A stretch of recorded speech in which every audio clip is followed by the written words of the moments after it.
All right, we continue with so much more of the action. Again, this is the Xavier Sucre Cup 2025. Xavier Courts here in San Juan. Benji Santiago, Coach Anton de los Reyes, Mowen Academy in the white uniforms. They go up against this Palarong Pambansa champions, Ateneo De Davao. Ito, walang warm-up. Unang bitaw, kapos. Just for the information of our viewers. Nagkaroon lang naman ng konting confusion. Konting delay, yes. Parang nagkamali daw ng hotel na napagsunduan and then na-traffic papunta dito yung players ng Mowen Basketball Academy. So since we're in that topic, Mowen Basketball Academy, their 18-under squad, 0-2. They lost to Xavier School yesterday, 53-68, and also lost to San Felipe Catholic School, 32-55. For both of these squads, magkaibang opposite sides of the spectrum. Ang Ateneo De Davao, 18-under, 2-0, winning against DN Steel, 51-35, and winning against St. Robert's International College, 49-36. Getting a glimpse of the future of Philippine basketball. Tayo kahapon as, of course, Rene Baterbonia, nakita natin. John Pellegrino. Couple of players for Coach Jess. Well, here's Baterbonia with a strong drive to the basket, and this is 7 straight points na hindi man lang nakaporma. As we take a look at Bazooka Navarro, missing with a left-handed layup. Attacking the defense of Rene, but too strong on that attempt. By the way, itong si Matt Cayetano, umandar na kagad with a 3-pointer. He just opened up the scoring earlier para nga dito sa panig ng Ateneo De Davao, and they continue to pour in the points here. Pinaghintay-hintay nyo kami, ha? Ganun ang tatingin. Sabay ganun ang bawi, no? Noria with a basket, like everybody's very much involved. The second field goal here with Bazooka Navarro delivering para sa panig naman ng Mowen Academy. Of course, breaking that press, and at the tail end is Navarro with a finish. Parang kayo na magbintis. Ateneo De Davao. Flight 21 with that elbow jumper, 15-footer. Sanoria. Who else? Parang attendance check dito, no? Matt Cayetano again knocking it down. Great assist by Banting. 5 points already for Matt Cayetano as they're up by 7. Samantala, itong panig ng Mowen, 2 tries, nothing there. Enough is enough, sabi ni Baterbonia. Inakap niya na yung ball. Hindi mo na makukuha yun kay Rene. A miss by Cayetano from the outside. Well, he was open. Can't fault him for taking that shot. Tsaka kakashoot din lang niya. Doon, di ba? Yung pasa ni Banting. Right. So, why not? First quarter action. There's still a whole lot that you can expect to happen for today. Kumbaga parang first quarter din lang namin eh. Sabi ko na eh, Binuelo na eh. Baterbonia with a dunk. That's the first dunk we've seen since yesterday. Yep. And it happened here in day 2, and of course, player like Baterbonia. Parang manghihinayang ka nga kung hindi siya nakagawa, something like that. And you see it, he's so smooth with the way he moves. This is it, oh. Ano pa bang gagawin mo dyan? Diba? That's right, throw it down. So now they're up by 11 already. Cayetano missing another 3.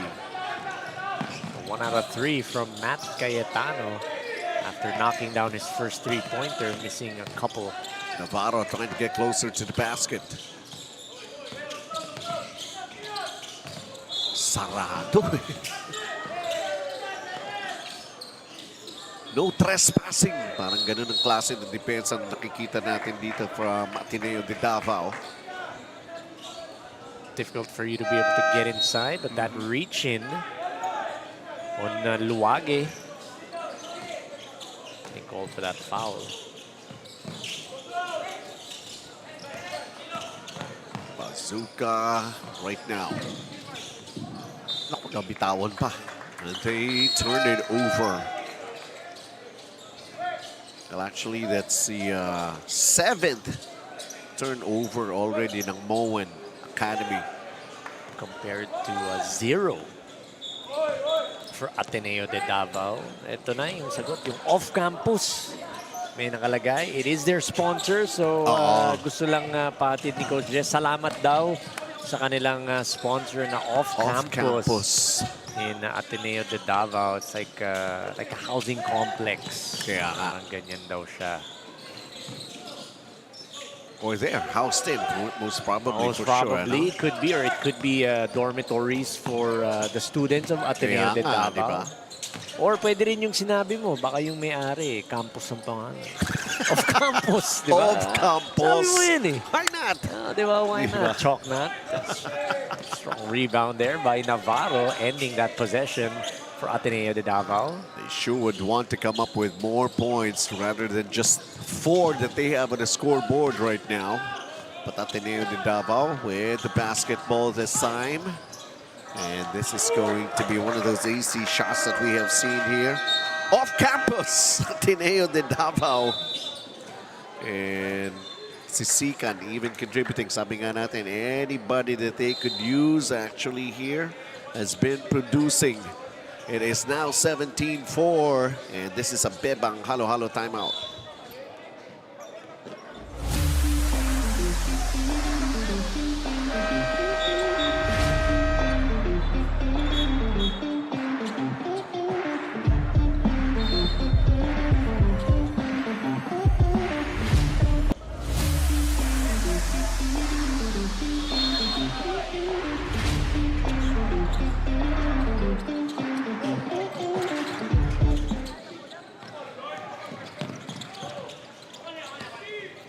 First quarter of action as we continue. 3 minutes remaining. Mowen Academy. Well, this is turning out to be a bigger problem than what they had earlier. Trying to contend laban dito sa Ateneo De Davao. Kanina, traffic daw ang kalaban. Ito ngayon, opensa ng Ateneo De Davao. Take your pick.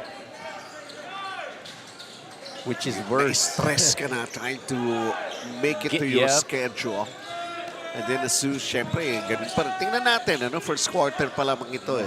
Minsan kailangan you have to clear your mind. Nandyan pa rin kasi yan eh. Hindi pa sila nakapag-warm up, di ba?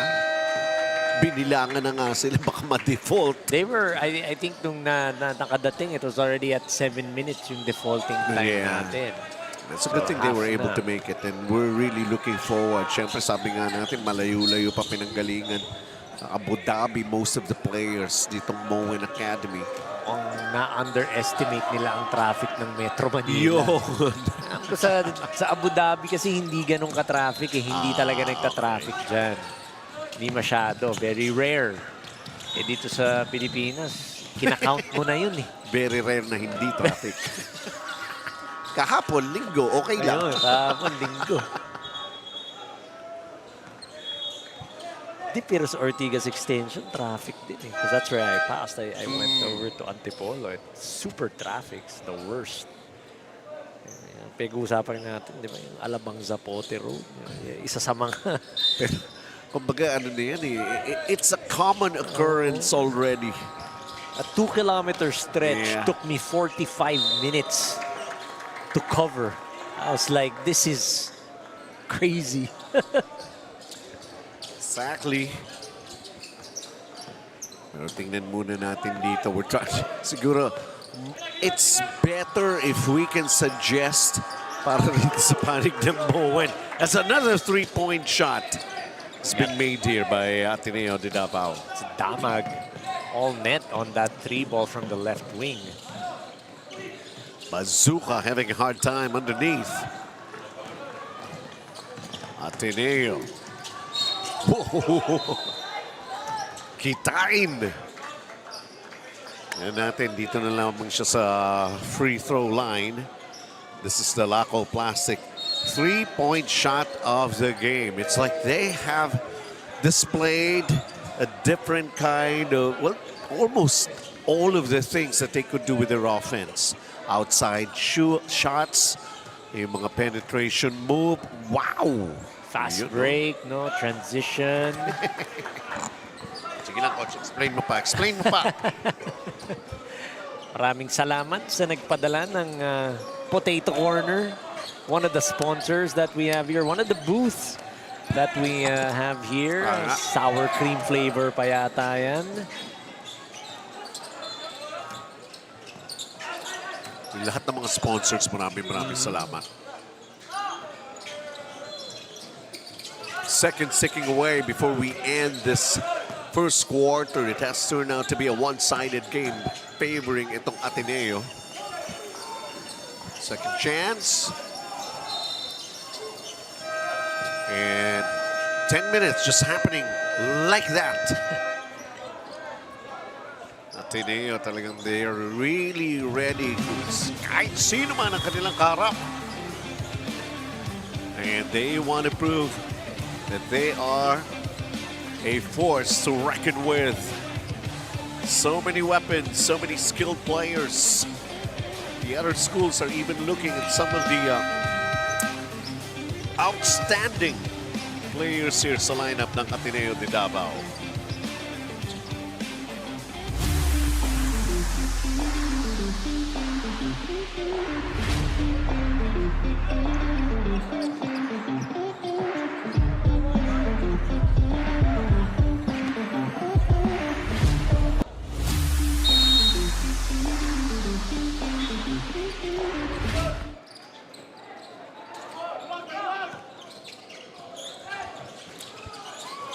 Firing up the second quarter right now. We go into this and Ateneo opens it up, the reverse. Parang ang utos yata rito sa Ateneo. Pag ginamit ko kayo, kailangan score kayo. Pumuntos. Make it worthwhile. Yeah, di ba? That time that I'm gonna be giving you, according to Coach Jess, cool na cool nga lang si Coach Jess. Kita mo, nakaupo lang. Oh. Kasi he is very much contented and happy with the way things are turning out here para sa Ateneo. Look at that. Also want to give Sila pa rin. Leon with that follow. Also want to give a quick shout out to Player Spotted. Yung Player Spotted, nakikita natin si Sir nandun sa harap natin. He has a vlog where he films yung Ateneo De Davao and he uploads it. So, nakikinig daw siya sa atin. Sabi niya, ang ganda daw ng boses mo. Boses lang? Boses daw. Sabi niya, ang ganda ng boses. Kasi di ba pumunta ako doon, tinanong ko yung off-campus, sabi niya, ang ganda ng boses mo daw, Ben. Sabi ko, sa ibang klase talaga yan, Benji Santiago yan eh. Kaya nga tuwan-tuwa ako pagkatrabaho ko yan eh. Paano daw ba maging gano'n ang boses? God-given talent yan. Hindi yan nai-ensayo. Parang basketball. Parang 3 points, di nai-ensayo yan. Na-develop na lang sa tagal na rin ng panahon. Ano ba tips dyan? Dalag, ha? Ang tip? Yeah, just some tips Siyempre, to take care of the voice. Siyempre, maaga ka matulog. Healthy living. It should be no stress. No stress. Happy lang, no? Diba? Ganun lang. Every day, make it a point that you will have some time, kahit na 2 or 3 minutes of laughter. Laughter is the best medicine. Yeah, that's right. 32, 4, 7 minutes and 39. Bebang halo-halo. Timeout again.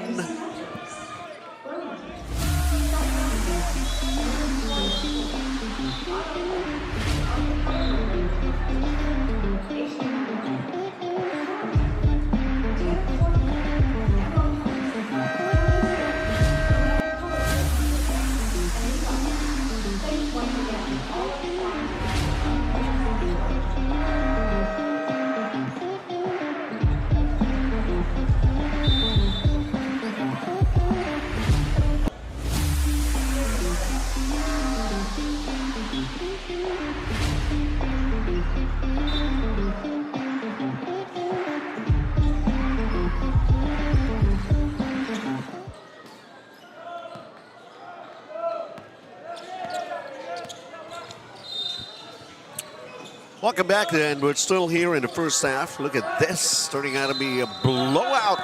Sino ba may birthday? 32-4 ang ating score dito in favor blowout of Ateneo. And where we are at itong Xavier, sabi nga natin, thank you very much sa lahat ng mga sponsors. And si Coach Willie kanina may binanggit sa atin. Magitin mo nga, Coach. Acro City. Acro City. In Bulacan. No? If I'm not mistaken, okay. it's in Giginto. But I could be wrong. I'm gonna go ahead and do some research. But it is in Bulacan. It's it's like It's not a flood living control project. Hindi. Walang ganun dito sa Xavier. Mga honest yung mga tao dito. Ito nga, ang gusto ko sa Xavier. Dito talaga lahat ng tao rito totoo. Alam mo kung bakit? Bawal ang plastic. Bawal ang plastic. Bawal ang plastic. We learned about that yesterday, di ba? Yung tumbler, no? Bawal ang plastic. May tumbler Kaya ka. lahat sila rito totoo. Yun. Ayos, Very good, very good. 32-4. Ayan, di ba? Ayan, siguro sabi ko nga, no? Just try to amuse yourself and, you know, enjoy laughter. Kailangan yan. We all could use that. Ito yung mga pagkakataon na sabi nga natin, not even a big amount of money can actually equate with such joy in your hearts, a hearty laughter. Business Park in Giginto. Ayan. Tama. Sinabi ko na para hindi tayo mapapagalitan ni Coach Willie. Sabihin niya, mali yung information na sinabi mo, pambira ka. Yan, in Giginto, Bulacan. But again, thank you very much, Acro City. Very familiar tayo dyan. Tama. Naman natin. Familiar tayo sa kanila. Familiar din sila sa atin. So, okay. It works that way. And of course, ito nga sabi yung mga sponsors na ganyan, they really know where they could get so much value for their products and for their services, and especially a big event like this. Itong Xavier Sucre Cup 2025. And we're almost halfway here in the second period. Very much in control of this ball game. Itong Ateneo. Parang right now, we're already beginning to think, pero still part of the eliminations, I think, including the schedule of the games that we'll have tomorrow. Pero if we're going to be trying to look ahead, parang sino bang pwedeng ka-match nito? Gusto ba nila mag-rematch ulit? Itong St. Roberts? San Anton. San Anton would be a good matchup for tama. Ateneo De Davao. We were able to catch a glimpse of their game yesterday. Iba rin yun, no? A game that they won. Parang ang dali ng basketball sa kanila. Kakaiba yun San Anton. So that's, again, a team that we're gonna look out for. Yeah, parang every kind of play that they have, it looks like round robin lang. The premium on defense, so tough. And then they just make it look so easy when they run their plays on offense. But let me double check. There are also some other teams. Yung San Anton, I have to correct myself. I did say maganda yung team na pinakita nila. Sa 16 under pala sila. Okay. Hindi sila sa 18 under. Sa 18 under. So if we're gonna look at the teams, San Felipe ang magandang ka-matchup netong. Kumuha na naman ng panalo kanina earlier, di ba? So both of those teams, or both of these teams, undefeated. Ang San Felipe 3-0 na ngayon. Itong Ateneo De Davao off campus trying to go 3-0 as well. Yung San Anton pala sa 16 under natin. So things are shaping up for some exciting games, especially pagdating ng ating important like the playoffs, di ba? Shot clock is down to 5 right now. Bazooka air ball sa shot. 6 points pa lamang. They're just trying to get some points on the board, and it is proving to be difficult for this Mowen Basketball Academy squad. Yun nga, mahirap nga kasi yun no? Parang late ka dumating, your mind is not focused, hindi ka naka-acclimate. Tama. Kumbaga.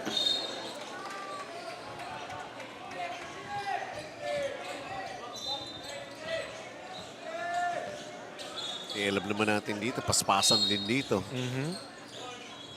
And you go up against a champion team like Ateneo De Davao. No time to kind of get your bearings. You gotta start strong.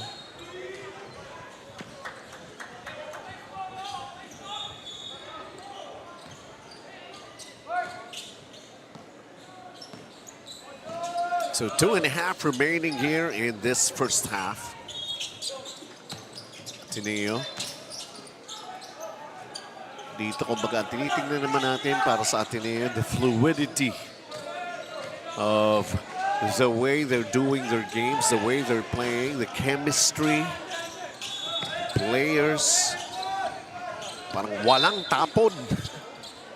For Ateneo De Davao, this is pretty much like a scrimmage for them. Ibang kalaban naman kasi normally sila yung magkalaban, and we always say this yung sa mga blowout games or pag may iba kang kalaban, parang scrimmage na rin yan, and it's a good way for you to be able to practice what it is you do back at home. It is a shortcut of their practice to consider. Yun. Dahil mas maiksi nga naman di ba? Kumbaga, scrimmage ka agad. Kasi usually laro ang practice, agad, laro. May drills kayo. Bukod sa drills, meron kayong yung mga plays nyo, ini-ensayo nyo, may walkthrough kayo, no? And then from there, stop and go. Tapos scrimmage na talaga. May weight training pa nga yan, di ba? Yung iba ka may viewing pa. Ano yan iba-iba talaga yung kung anong pinlano ng coach nyo. At saka mas mahaba. And that's the grueling part. Couple hours. As we take a look at that reverse. Galing rito kay Bazooka. Walang talaga bumubuhat para dito sa Mowen Basketball Academy. Buti nga yung mga iba, hindi kaya nauumay din.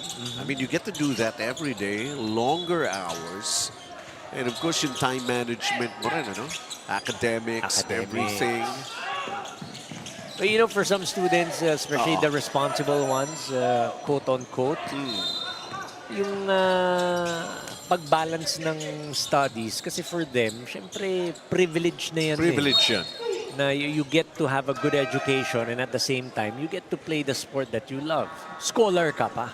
You're a student first before you become an athlete. So that's a big thing for them. So for the ones that really value education, they really manage their time very well.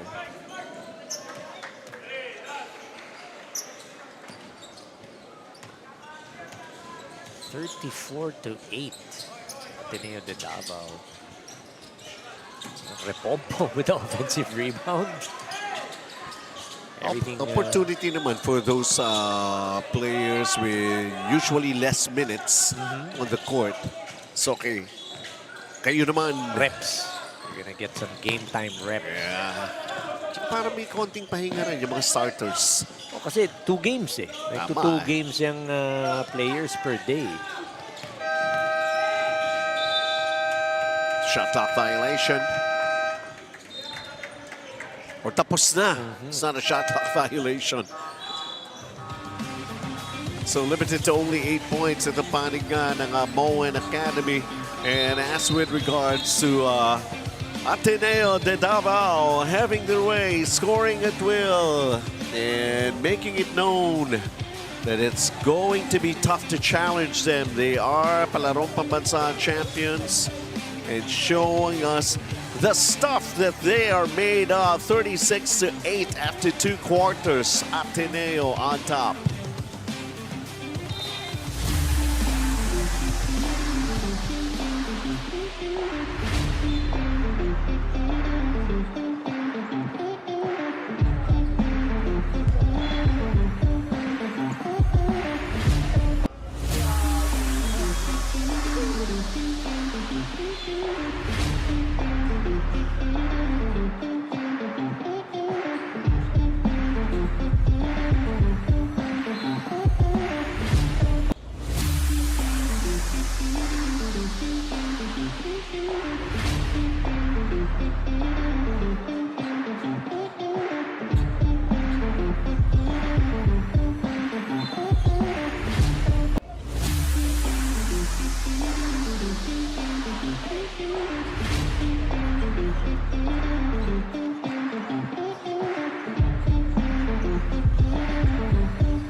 Second half of action here.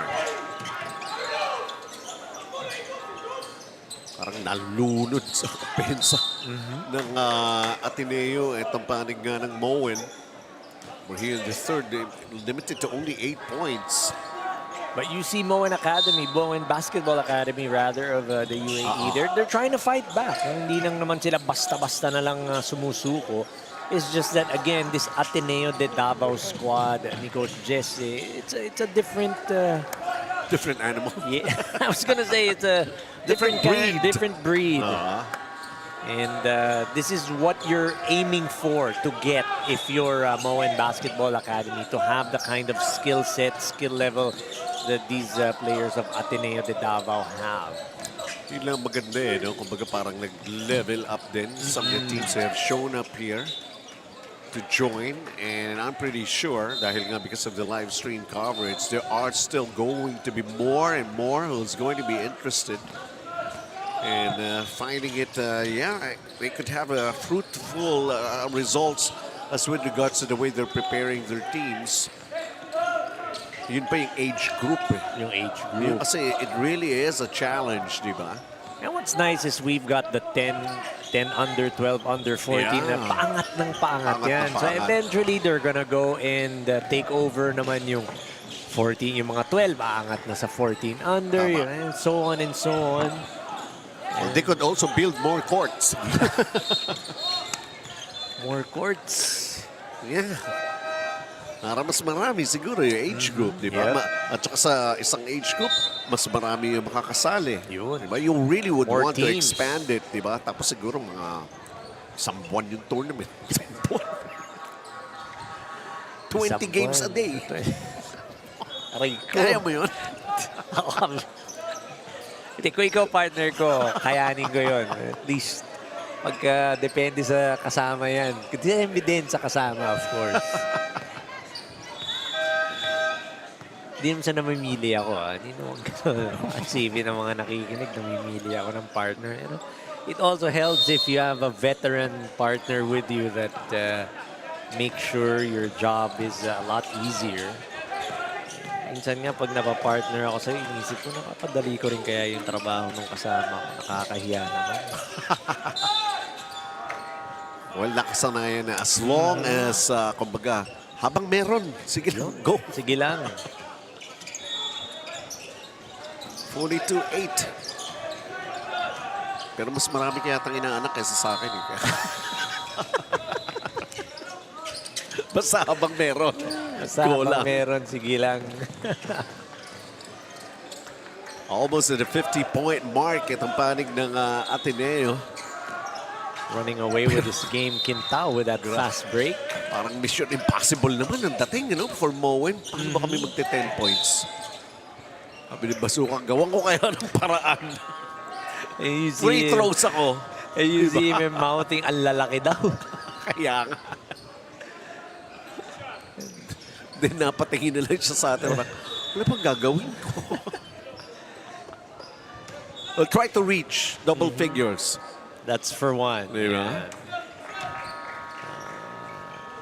At 9 points na. I mean, we have been talking about some of the players like eto nga si Bonya. Yep, he's pinapagpahinga. Si Pellegrino. Yep. But also the likes of a player na kagaya ni Bazooka. Si Bazooka nga meron ng pupuntahan. May nakaabang na Meron na daw siyang school. May malilipatan na siya for college. Kaya, diba? May nakaabang na. Juniors yan. Sanoria, John Sanoria for Ateneo. One of the high flyers that we've seen here.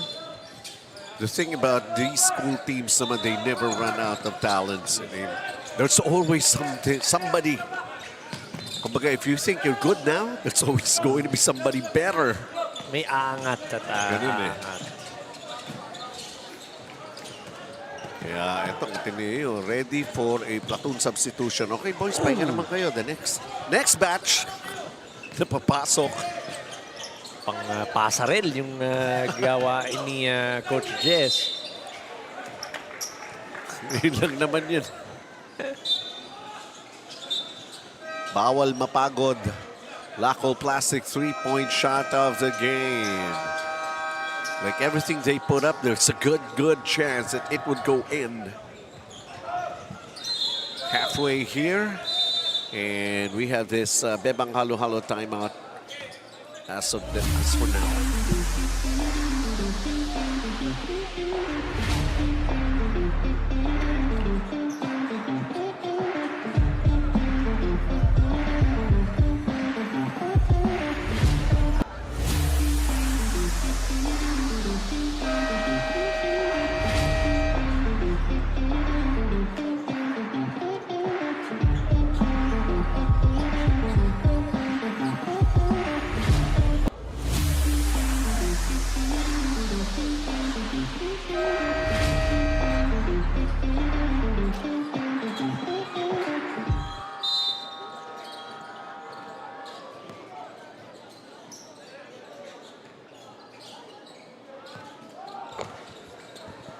Bazooka Navarro at the line. 47-11. He's the guy who's trying to make something happen here. Ito na yung mga time, those instances wherein we need to execute. Just forget about what's on the scoreboard. Let's just get this thing going. For the side of Mowen Basketball Academy, I get it. It is a big lead, and we've said it yesterday. You've mentioned it yesterday as well. Don't look at the score. Yeah. Just make sure you go and execute your offense. Try to get some quality possessions. Kahit hindi kayo makashoot, just quality possessions. Make sure that you run through the motions of the offense that has been designed for your team. And that's gonna pay dividends eventually in the future. Totoo yan, eh. When you go up against other teams.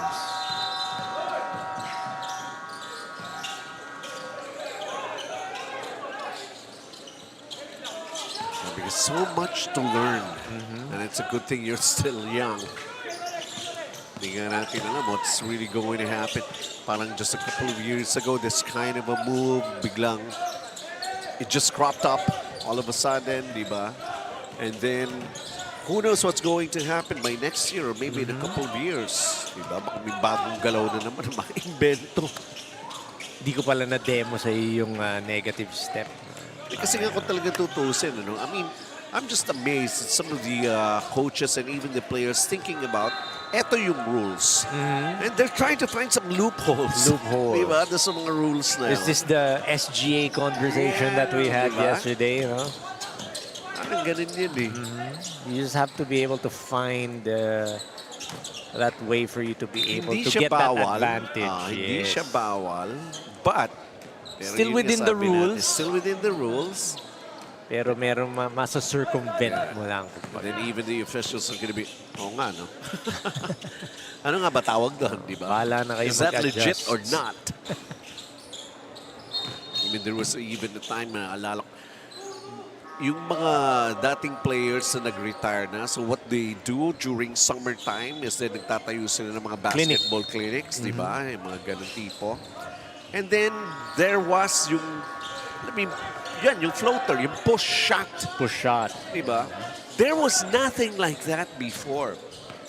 It's just one of those players, I cannot even remember kasi Rendon Ritualo yun or the late Boy Beats Victoria, and then this kid nakasama dun sa clinic na tinanong, Coach, turuan mo naman ako ng push shot. Ano yung push shot? So pretty much what he was talking about was a floater. Parang kasi yung time nila na naglalaro, they were not even going for those kind of attempts. Diba? So all of a sudden, here's a kid na naka-enroll sa yung clinic and then asking you to teach them something that they have been watching from the other players. Diba? And then yun na nga. So accepted na yung push shot or floater, di ba? Teardrop shot, kung ano-ano na nga yung mga tawag niyan. Dami ng terms eh, di ba? One-hander. One-hander, yeah. Kasi alam ko, they would call it either an underhand layup which is the layup that we know. Or Oy, yung parang overhand. scoop Oo. yun eh. Pero yung Yung push parang yun nga. running shot ka, kaso one hand lang, di ba? At saka yung parang quick release, basta binibitaw-bitawan mo na lang, di ba? Minsan sa coverage, ang banggit ko na pa-itcha-itcha na lang. Ini-itcha-itcha na lang eh, di ba? But you know, Na pumapasok. there is that science when you do that floater na you're not supposed to follow through. Yeah, di ba? It's supposed to be a push. Just a push, yeah. Hindi pwede yung follow through kasi if you follow through, sasablay daw talaga yan. So you just have to push it. Yeah, pero yun nga, sabi natin, di ba? Na-invento pa rin yun. I mean, sinubukan pa rin gawin yun. And it turned out to be working out pretty well. Kasi mahirap nga naman yung parang iaakma mo pa, ipoporma mo pa, di ba? Ikakasa mo pa, as they say. So with just a minute remaining dito sa ating third quarter, there's a lull on the floor here. What happened here? Something at the scorer's table. They're trying to clarify.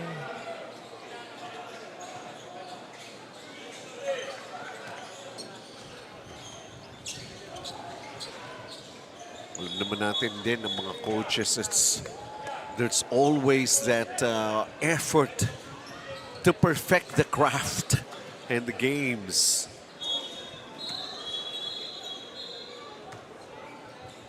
I think there was a technical foul. That's why there's this technical free throw being shot by Arena. S na lang, no? Gilbert na. Oo nga, no?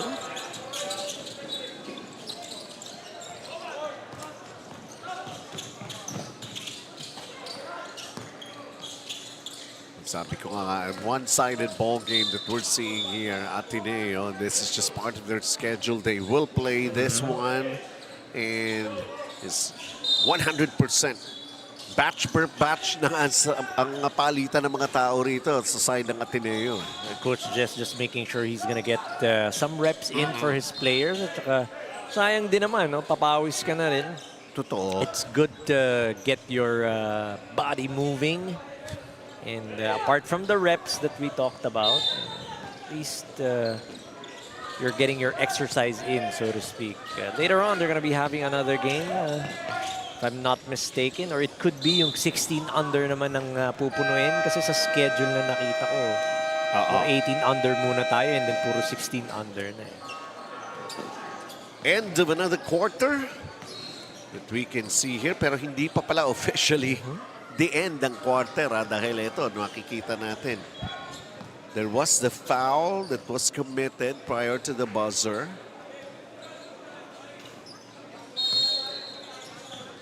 Okay, now it officially ends.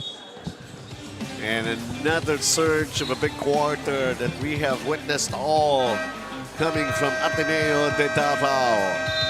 It was not yet done, not fully accomplished. They still have 10 minutes to work on here to go for another W.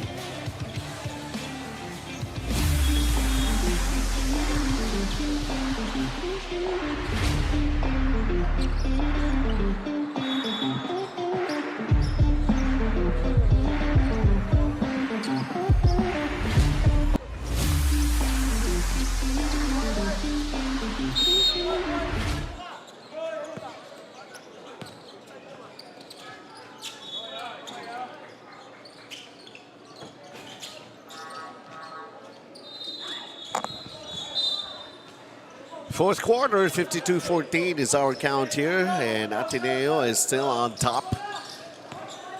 Final 10 minutes. Pretty much just going through the motions of this game, talking about Ateneo. And also for the side of Mowen Basketball Academy, just wanting to finish this one out as a reach. That's on, I believe, Kitain. Yun ang maganda eh, no? The way they're playing, Quintao, parang sorry. the learning doesn't stop. Even though alam nila, ang laki-laki ng lamang nila rito, parang it proved to be helpless na itong kanilang kalaban. Pero they just have to go on. Sabi ko nga, perfection of the craft eh. That's the whole intention. But sometimes you would still say to your coach, kulang pa eh. Sabi, really? Well, depende rin kasi sa kalaban. Ano? They were tested by yung kanilang nakalaban sa palarong pambansa yesterday. St. Roberts. St. Roberts. For a little while, it was nip and tuck in the early stages. First 3 quarters. Yeah. Diditan yan. Nung third quarter na lang, towards the end and the fourth, yan na. Nakabitaw itong Ateneo De Davao. Pero dito, walang kaduda-duda. Simula pa lang, no? Yung first 5, the usual first 5 of Coach Jess. Pinasok niya. That was Baterbonia, Bahinting, Pellegrino, Sanoria, Cayetano. The usual 5. Inano niya, pinasok niya, pero after, I think, 5 minutes or even less, ninabas niya na eh. Paunti-unti niyang pinalit yung mga pyesa and until naisip niya, I'll just let the ones that haven't seen that much action some playing time.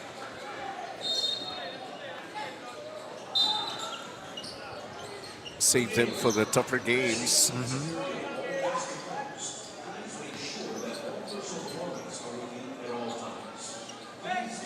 Which team was that na umabot ng 100? San Anton. In San Antonio, no? Yeah, but that was in the 16 under division. Yung San Anton. Double check that. 114 yun eh. Ang goal, sabi nga natin, goal 100, tas sabi mo 120. Sabi ko, try natin 115. Yun ang ending, 114. 114. hindi tayo pinatama ng San Anton.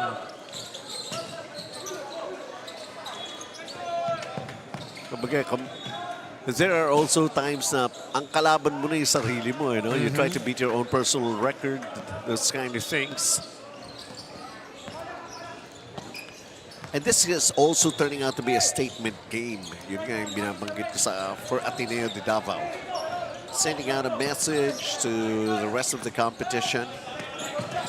They're one loaded team. Anybody could deliver. Champs.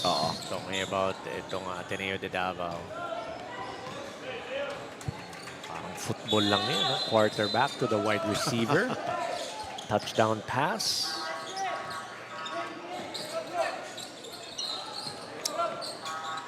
Again, since sem break, I'd like to invite everyone, if you have the time and you want to be able to watch some games, come over here sa Xavier School here in San Juan.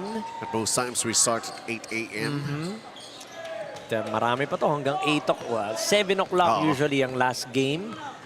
And it's only 11:30, so pwede after lunch pumunta kayo, makanood kayo ng basketball. 4 na court ang naglalaro, iba-ibang age bracket, age division. Mamili po kayo kung ano ang gusto nyong panuurin. See for yourselves, makita nyo in person si Coach Anton de los Reyes. And then you can check out the other courts after that. Oh my God. Hirap naman. Ano sinilip? Ay, okay. Dito na kami sa kabila. 64-17. 5 minutes na lang itong ball game na ito. I mean, right now, I guess ang curiosity ko is for a team like Mowen. So, okay, yun na si Bazooka, parang, sige lang, okay lang. Dito, laro na to eh, di ba? Might as well make use of it. Nandito na eh, di ba? Now, syempre, hindi naman pare-pareho nararamdaman yan, di ba? And for the coach naman, how to pump up the energy. Ano, kaya gusto niyo pa maglaro or something like that? Siyempre, wala namang ibang sasagot yan. Yung mga players na, lalo na mga bata pa ito, di ba siya? Go lang, coach, go lang. Laro lang, yep. Gusto niyo bang mag-execute pa tayo ng game plans, di ba? Gusto niyo bang mag-krokis-krokis pa ako rito kung anong play yung gagawin natin? I mean, they need that, di ba? For future reference. You still need to reinforce certain things. Tama. Yeah, I guess that's a better word, reinforce. Whatever it is that you practice, you still run it. This is what we talked about. We're still going to try and execute that game plan. It may be difficult, like I said. The execution may not be perfect, but what the coach wants to see at this point is that you're trying to go and execute yung ating pinag-usapan. Basically, walang coach na magsasabi o tuturuan kayo suburende. Bahala Lahat na yan kayo. palaban yan, Walang magsasabi, bahala na kayo, gawin nyo anong gusto. Diba? Kumbaga, I mean, there are times that the coach is going to say that, but that's out of frustration. Pero sa next possession, magta-time out siya, ito gawin natin. Yes. Parang ano lang yung out of frustration, but pretty much for coaches, it's about reinforcement. Letting your players know that you still need to go through the motions. You need to get those reps. Lalo na to game time reps. This is a lot different from practice. That's exactly it. Game time. Yung game speed. Try to get something positive out of this. Even though if you're going to be losing this ball game, siguro para rito sa Mowen Academy, if I could just suggest something, come on. 20 points. You can do more than this. Let's try to go higher. Let's try to get some more. Medyo iakyat natin yung level ng game ninyo. It's gonna be hard to catch up. I mean, loaded with talents naman talaga itong Ateneo. Pero you also have to try to, outplay kahit pa paano this kind of a situation. You got to do, you have to come up with something favorable. I think that's something that you can take away and carry over yung momentum for your next game. A positive that will motivate you to do better in your next game.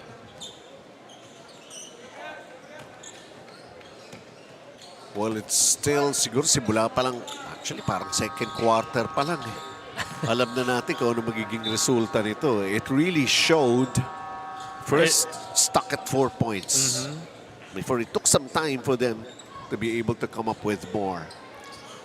I mean, just to give you an idea, and this is not to add insult to injury, but 22-4 first quarter, 14-4 second quarter, 15-6 for third quarter, and then this fourth quarter, 18-6. And also a lesson, still for the younger players. I mean, diba, marami pang mga pagkakataon. Just make use of every opportunity. Being here, this is already an accomplishment. Being able to play against most probably one of the best. That's already a big, big opportunity. Something that you're going to be able to tell. Dito mo kasi pwedeng isukat rin Nasaan na ba kami? Diba? All of the practices, all of the preparations that we have made, nasaan na ba sila? You're always going to meet a superb team. It's going to be something that you can look back on pag nakita mo nasa, let's say, nasa PBA na si Rene or si John Pellegrino, di ba? Nakalaro ko yan dati nung umuwi ako ng Pilipinas, di ba? Or whatever story that you want to tell, nakalaro ko yan nung 18 years old, 17 years old pa lang. Sorry, 17 lang yan mga yan pala. 17 pa lang yan, nakalaro ko na yan. So some finishing touches here in this ball game. And another W para sa Ateneo De Davao. Even during that time, and they were waiting for Mowen to show up. Pero nakita naman natin the way they were doing their round-robin plays, yung kanilang warm-ups, parang seryoso lahat. Game face. We're ready to face anybody. If they're ready to face us, parang ganun. 75-20, kaya nga basta dumating. Mas gusto pa nga nila talaga dumating para, diba, makapagpapawis kami, makalaro kami. Which is still a whole lot better playing games. And a lot of players would really tell you, better than just practicing even for 4 solid hours. Masyado mahaba nakakaumay ang basketball. Pero pagka naglalaro, parang ayaw nang matapos. Well, we'll see. We'll see. Of course, ito nga yung naging resulta rito. A win para sa Ateneo De Davao and ang PC Express player of the game natin dito, Coach. Of course, none other, or a lot of players was able to score, but for the side of Ateneo De Davao, one of the players na binigyan ng playing time ni Coach Jess knocking down three-pointers, making sure that he's going to be able to score in transition. Also finishing here again on the break. Ganadong-ganado. Our PC Express player of the game, that's Al Damag. 11 points, a rebound, 4 assists, and 5 steals. Look at that. Offense and defense for our PC Express player of the game. And still to come, ito ibang age group naman ba ito? Mowen Academy na Ateneo De Davao. It's not going to be a replay. It's a totally new ball game.